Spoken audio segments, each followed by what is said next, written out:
Selamat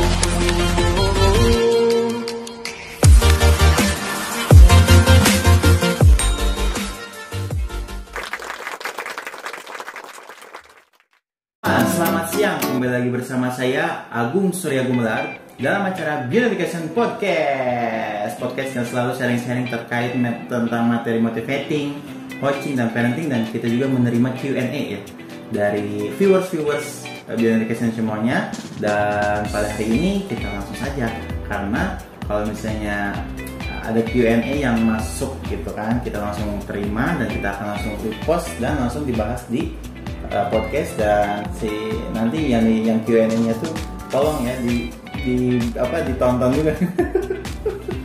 Jadi jangan cuma nanya terus nggak ditonton lagi, dan tetap stay tune di Beautification Podcast karena setiap 2 hari sekali kita update. Dan kalau misalnya tidak bermanfaat, silahkan subscribe, share, dan komen juga silakan. Oke, baik, saya langsung bersama dengan Pak Doni. Halo teman-teman semuanya. Ada yang nanya nih Pak. Apa nih? Ada gimana kabarnya dulu Pak? Alhamdulillah sehat. Agung sehat Bung? Iya nih, kita sebentar lagi udah selesai Pak ya untuk umat Islam menjalankan puasa. Tidak terasa nih. Ya.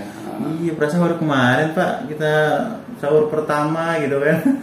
Gak ada yang batal belum? Wah, udah tiap hari batal. Pas buka ya. Oke, ada yang nanya nih Pak. Apa nih? Pertanyaannya seperti ini. Jadi bagaimana ini secara garis besarnya Pak ya. Jadi ada orang tua yang satu ibunya yang satu bapaknya memiliki background yang berbeda kedua-duanya. Jadi ada perbedaan cara untuk mendidik anak. Jadi mungkin bagaimana sih cara menyatukan gitu?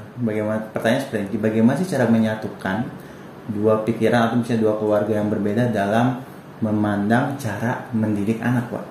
Karena kan yang satu mungkin keluarganya seperti ini, yang satu keluarganya seperti ini, terus anaknya kan satu, ada 2 gitu kan. Apakah harus dipecah atau bagaimana, dan kira-kira seperti apa Pak jalan tengahnya? Karena kan kalau perbedaan itu biasanya apalagi berdasarkan background keluarga ya Pak ya. Iya. Kadang yang satu kan misalnya keluarga seorang petani gitu, cara mendidik anaknya seperti ini. Menikah dengan seorang bangsawan misalnya, cara mendidik anaknya seperti ini. Nanti dia punya anak harus gimana? Itu Pak, seperti itu pertanyaannya. Jadi bagaimana menyatukan pandangan ya dalam cara mendidik anak? Ya memang wajar ya kalau misalnya kedua orang tua nih, ayah maupun bunda gitu, mereka memiliki cara pandang dalam mendidik anak yang berbeda. Karena kan mereka memiliki wawasan dan keilmuan yang berbeda.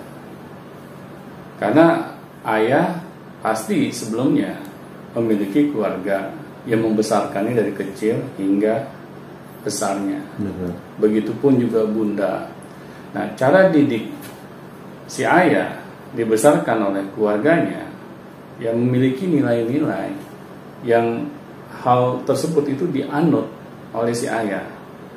Dan nilai-nilai tersebut ketika berbeda dengan nilai-nilai si bunda, itu sudah otomatis tidak mungkin sama.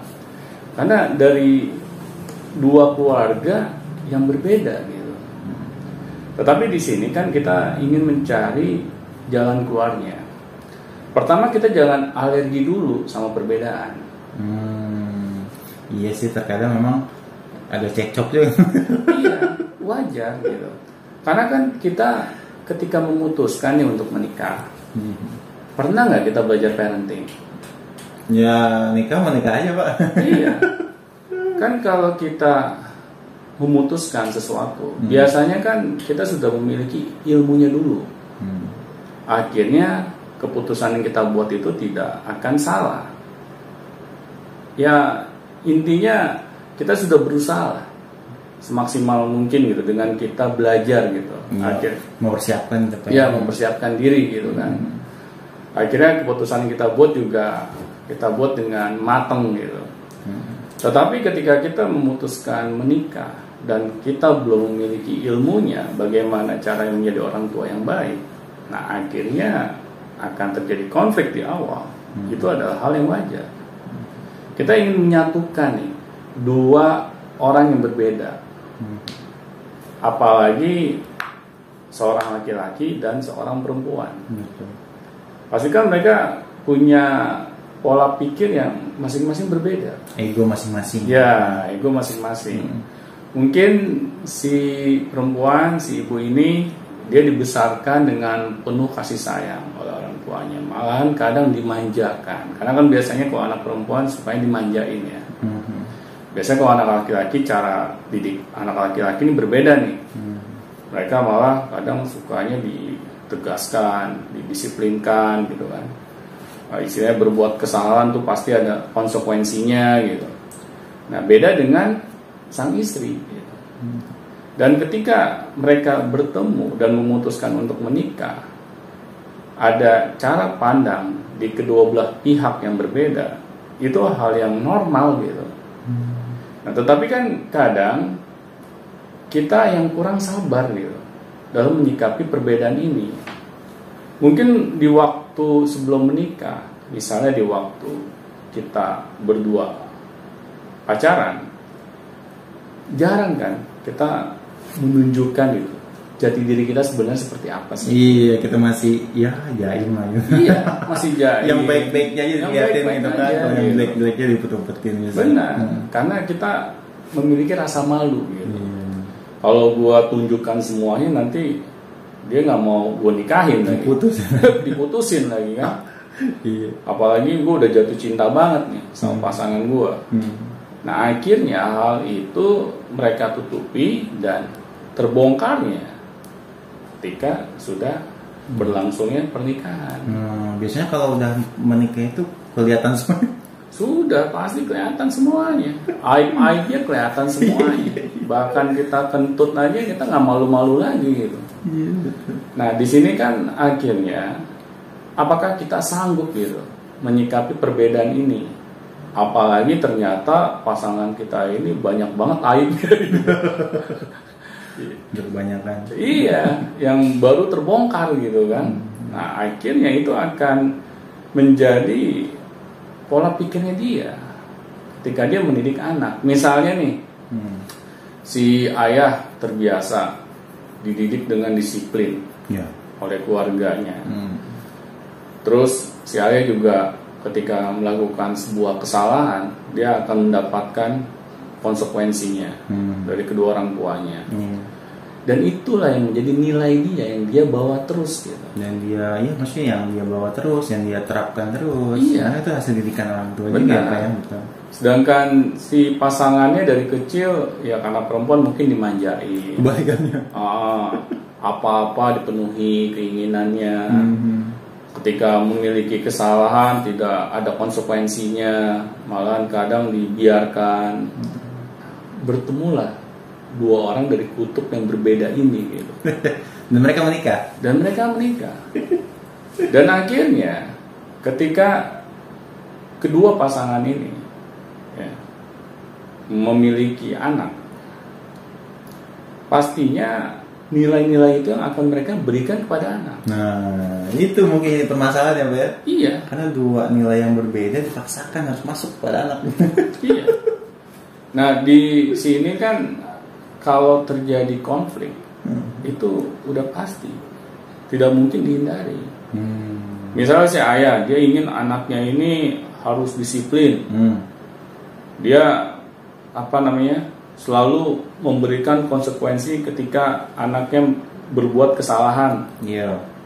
Si ibu nggak tega. Karena dulunya backgroundnya itu juga gitu kan.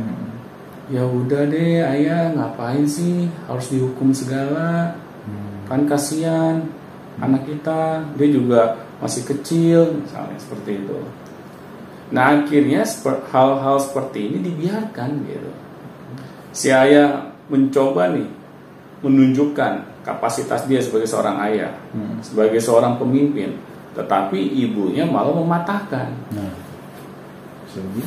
Akhirnya ketika anak yang mendapatkan sebab akibatnya, dia kena dua hasil. Iya, bingung deh. Benar. Dia menjadi bingung, dia tidak tahu bagaimana menyikapinya. Karena dia selalu merasa ketika dia berbuat kesalahan pasti ada pembelanya. Dan akhirnya ya wajar kalau anak ini sulit untuk patuh pada kedua orang tuanya. Dan biasanya seperti ini Pak, ketika ayah itu mendisiplinkan, ibu itu misalnya melarang untuk disiplin, yang berantem malah berdua. Benar. Nah ini yang bingung anaknya, nah apa sih orang tua? Benar. Karena kita sebagai orang tua belum belajar bagaimana caranya menjadi orang tua yang benar. Akhirnya yang kita tahu ya cara-cara sebelumnya kita dididik. Yang dari kecil mungkin. Iya, benar. Akhirnya nggak nyambung gitu. Padahal kalau kedua orang tua mau belajar parenting, pasti mereka akan tahu gitu. Di dalam ilmu parenting itu antara ayah dan bunda ini harus memiliki kesamaan dalam mendidik anak. Tidak boleh berbeda. Nggak boleh terjadi dua kutub yang berlawanan. Harus sama. Misalnya si ayah nih menuju ke utara, ibu juga harus menuju ke utara. Tidak boleh yang satu ke utara, satu ke selatan. Akhirnya nggak ketemu gitu kan. Nah padahal kita memiliki tanggung jawab nih kepada anak kita. Karena kan anak ini ya otomatis gitu menjadi follower orang tuanya.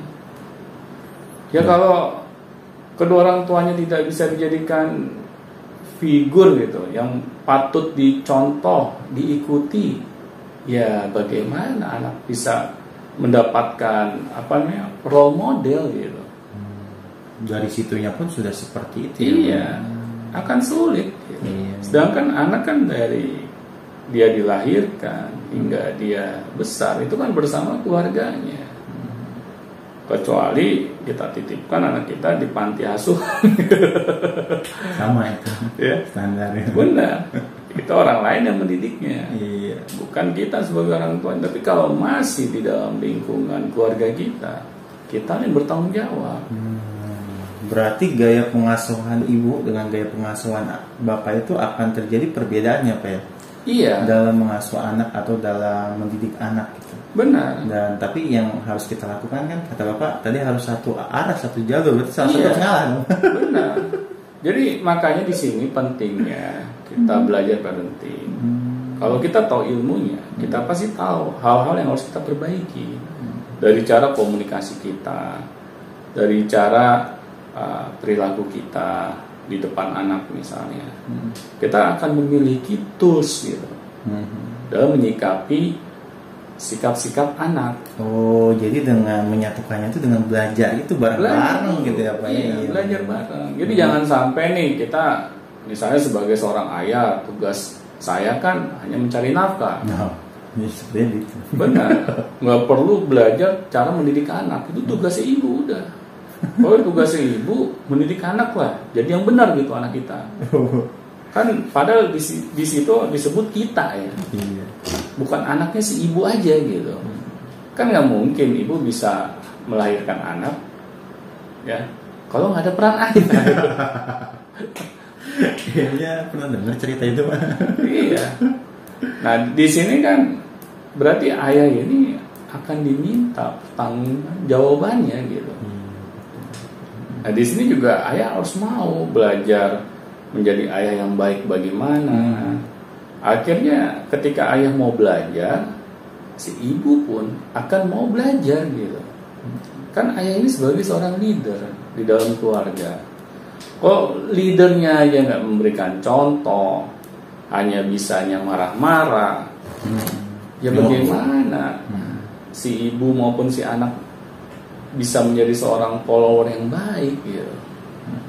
Pasti akan terjadi konflik terus-menerus di sini. Nah di sini makanya saya himbau gitu kepada semua orang tua, gitu. Ayo kita belajar bagaimana menjadi orang tua yang benar.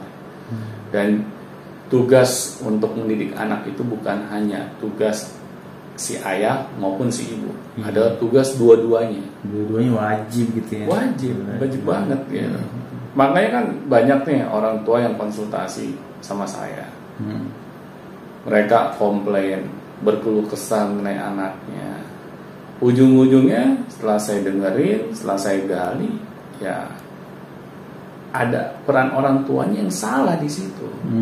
Dan itu tidak terhindarkan ya Pak ya? Tidak terhindarkan. Setiap anak yang bermasalah pasti ada peran orang tua yang salah. Pasti itu udah hukum matematikanya. Misalnya kayak 1 tambah 1 2, ya begitulah. Nggak mungkin kan berubah gitu jadi 3 gitu kan. Nah begitupun juga orang tua. Ketika anaknya berbuat hal-hal yang aneh-aneh, pasti orang tuanya juga berperan di situ gitu. Dia tidak bisa mendidik anaknya dengan baik. Jadi anak itu ya hasil gitu dari cara didik kita. Jadi jangan kita mudah menyalahkan anak. Nah, kenapa sih kamu kayak begini? Apa ini dari didikan bapak kamu? Iya. Biasanya saling menyalahkan biasanya. Ketika anak itu salah, siapa sih yang didik kamu, bapak kamu ya? Apa sih itu bunda didikan bunda? Wah ribut lagi. Iya benar. Jadi kita malah mempertontonkan gitu, mempertontonan ke anak-anak kita hal-hal yang tidak patut dicontoh. Kan ini yang harus kita hindari gitu. Ya bagaimana gitu anak kita yang menjadi tanggung jawab kita sebagai orang tua dapat kita antarkan gitu ke masa depan mereka yang lebih baik. Kalau dari kecil aja kita didik dengan cara yang tidak baik gitu, kita sukanya ribut di depan anak misalnya, ya bagaimana anak kita dapat mengambil gitu kan hal-hal positif dari kita. Padahal kan anak ini seharusnya ketika mereka dididik dari kecil dengan baik, ya insya Allah gitu ketika mereka besarnya juga mereka akan menjadi orang yang baik. Tapi sering terjadi seperti ini Pak. Ada perbedaan hubungan emosional. Bagaimana tuh? Biasanya anak itu lebih cenderung dekat ke ayah. Iya. Atau misalnya anak itu lebih cenderung dekat ke ibu. Apakah benar harus seperti itu Pak? Oh menurut saya tidak. Itu cuman persepsi aja yang ada di masyarakat gitu. Iya, jadi biasanya anak-anak misalnya anak laki-laki itu nah gitu kan di masyarakat dekat sama ibu. Dan anak perempuan itu dekat sama ayah. Hubungan emosional seperti itu kan ya. Gimana Pak itu?